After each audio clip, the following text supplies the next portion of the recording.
Hello everyone, welcome to another video. And in this video, we are going to discuss chapter number 14 from the book Psychology of Money, written by Morgan Housel.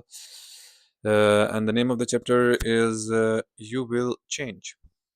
And the author starts with a story of his friend who came from a very humble background.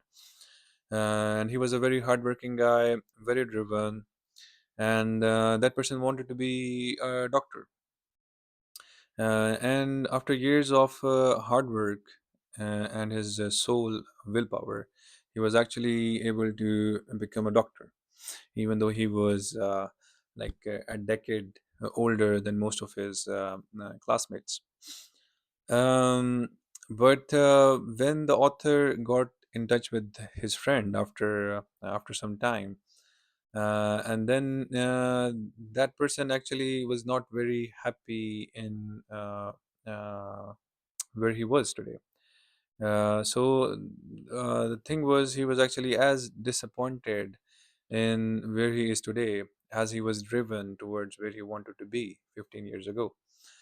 Um, so, and the reason behind that was the long hours of that comes with being a doctor, uh, and then you also have different stresses with dealing with the patients and all of that stuff. Um, so so here we see that things didn't actually turn out to be as he wanted to as he wanted them. So that basically tells us that people are usually poor forecasters of their future selves.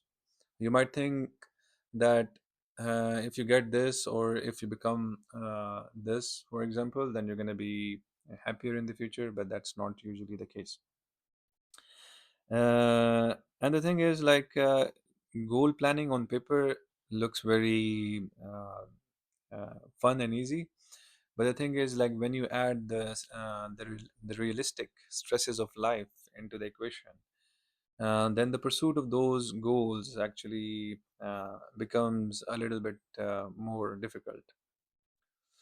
Um, yeah, I mean, another example would be, for example, like a 5-year-old kid, and they usually want to be truck drivers because they like the sound of the trucks, like vroom vroom, and all of that stuff. But then when they became teenagers, then they realized that being a truck driver is not actually very beneficial, and it's not gonna make them enough money to have like a good life. Then they opt towards becoming a lawyer, and once they become a lawyer, they find out that it's a job that requires a lot of work, a lot of long hours, and a bit of stress as well. So they usually opt for a low paying job, which kind of like gives them a little bit of flexibility as well. um, but then they figure out, okay, with this low paying job, the child care is a bit expensive. So what they decide then is they would probably want to be like sit at home parent, where they can just keep an eye on their kids, and save that expense on the child care. But then later they realize that if they stay at home, then they are not gonna save up enough money for their retirement. So here we see the transition between how we start, like how we think as a kid, and how do we eventually, and how the thinking actually changes along the way as we pass through life.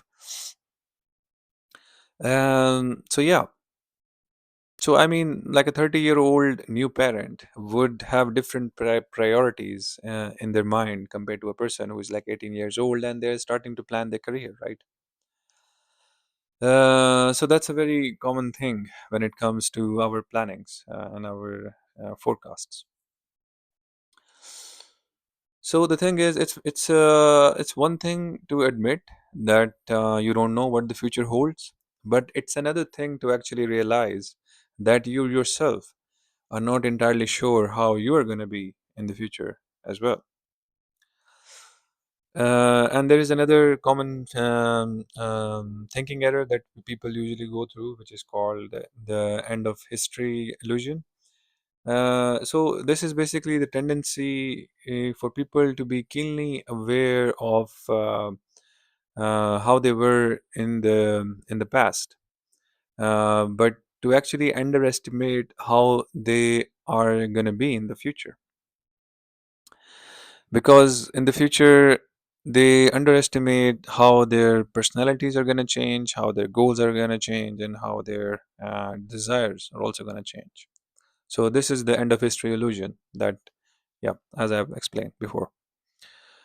And uh, as it happens in most of the cases, we usually make decisions in our lives that end up actually affecting the lives of the people that we eventually end up becoming. And once we get there, we are usually not very happy about the decision that we have made for ourselves in the past. An example would be of a teenager who gets a tattoo on their body, and their future self would probably regrets that and pays for a tattoo removal, right? And then some young lovers actually make decisions and they get married, and their middle-aged version of them actually is looking for a divorce or something, right? So life is basically filled with these kind of examples, with these kind of um, changes or errors that we that we usually encounter. So yeah, so this was the main point in this first part of the video, first part of the chapter. There is going to be another part to this video, uh, to this chapter actually, and I will see you in that one. Ciao.